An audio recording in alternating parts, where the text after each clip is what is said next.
वालेकुम अस्सलाम वरहमतुल्लाहि वबरकातुहू। उम्मीद वासिक है कि मेरे मोहतरम आप खैरियत से होंगे। अल्लाह जल्ला जलालुहू आपको और तमाम ग्रुप वालों को सदा सलामत रखे। आपको सवाल ये है कि इंसान की जब रूह कब्ज़ की जाती है तो उसका दिमाग 7 मिनट तक ज़िंदा रहता है और वो अपने खूबसूरत पहलू को याद करता है। या ये कहना दुरुस्त है या नहीं है? तो उसके लिए अर्ज़ ये है कि जब रूह निकलती है तो इंसान का मुंह जो है ये खुल जाता है। होंठ किसी भी कीमत पर आपस में चिपकी हुई नहीं रह सकते। रूह पैर को खींचती हुई ऊपर की तरफ आती है। जब दिल तक रूह खींच ली जाती है तो इंसान सांस एक ही बाहर की तरफ ही चलना लगती है। ये वो वक्त होता है जब इंसान शैतान और फरिश्तों को दुनिया में अपने सामने देखता है। एक तरफ शैतान उसके कान के ज़रिए कुछ मशवरे तजवीज़ करता है तो दूसरी तरफ उसकी ज़ुबान उसके अमल के मुताबिक कुछ लफ्ज़ अदा करना चाहती है। अगर इंसान नेक होता है तो उसका दिमाग उसकी ज़बान को कलमा शहादत की हिदायत देता है, और अगर इंसान काफिर मुशरिक बददीन या दुनिया परस्त होता है तो उसका दिमाग एक अजीब हैबत का शिकार होकर शैतान के मशवरे की पैरवी ही करता है। ये सब इतनी तेज़ी से होता है कि दिमाग को दुनिया की फजूल बातों को सोचने का मौका ही नहीं मिलता।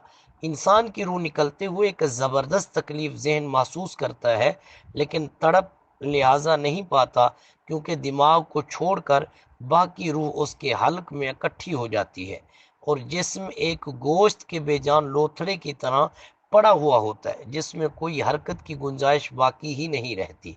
आखिर में दिमाग की रूह भी खींच ली जाती है। आंखों रूह को ले जाते हुए देखती है।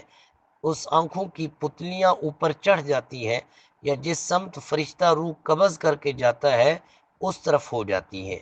उसके बाद इंसान की ज़िंदगी का वो सफ़र शुरू होता है जिसमें रूह तकलीफ़ों के तहखानों से लेकर आराम की आहट महसूस करने लगती है, जैसा कि उससे वादा किया गया है। जो दुनिया से गया वो वापस कभी ना लौटा, इसलिए क्योंकि उसकी रूह आलम में उस घड़ी का इंतज़ार कर रही होती है जिसमें उसे उसका ठिकाना दे दिया जाएगा। उस दुनिया में महसूस होने वाली तवील मुद्दत उन रूहों के लिए ज़्यादा नहीं होगी। यहाँ तक कि अगर कोई आज से करोड़ों साल पहले ही क्यों न मर चुका हो, मोमिन की रूह इस तरह खींच ली जाती है जैसे आटे में से बाल निकाला जाता है। गुनहगार की रूह खारदार दरख्त पर पड़े सूती कपड़े की तरह खींची जाती है। अल्लाह ताला हम सब को मौत के वक्त कलमा नसीब फरमाए और नबी करीम सल्लल्लाहु अलैहि वसल्लम का दीदार नसीब फरमाए। आमीन या रब्बल आलमीन। जो आपने कहा है ये दिमाग 7 मिनट तक ज़िंदा रहता है, ऐसा नहीं होता। वो मैंने आपको तफसील से बता दिया है। अल्लाह जल्ला जलालुहु हम सब को दीन मतीन की सही समझ अता फरमाए।